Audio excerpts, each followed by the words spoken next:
سیدنا خواجہ معین الدین چشتی اجمیری علیہ رحمہ لاہور سے روانہ ہوئے اور اجمیر شریف پہنچے۔ ہندوستان کی سرزمین پر اجمیر بڑی سیاسی سرگرمیوں کا مرکز تھا۔ رائے پتھورا اس علاقے کا حکمران تھا۔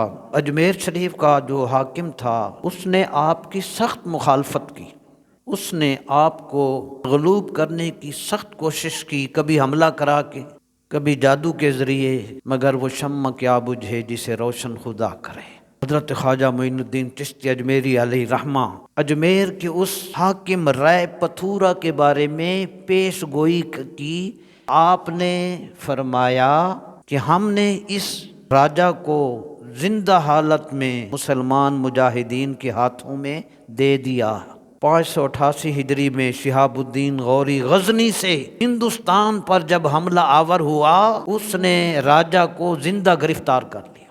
اس گرفتاری سے کفر کی آخری رکاوٹ دور ہو گئی۔ ہندوستان کے خطہ کے لوگوں نے حضرت خواجہ معین الدین چشتی اجمیری علیہ رحمہ کی صورت میں، آپ کی سیرت میں، آپ کے اخلاق میں، آپ کے کردار میں، آپ کی تعلیمات میں، آپ کے عقائد و نظریات میں جناب محمد رسول اللہ کی سیرت کی جھلک دیکھی تھی، اور انہیں دین اسلام ان کی سیرت میں عملاً نظر آ رہا تھا۔ رکاوٹ اسی حکمران کی تھی۔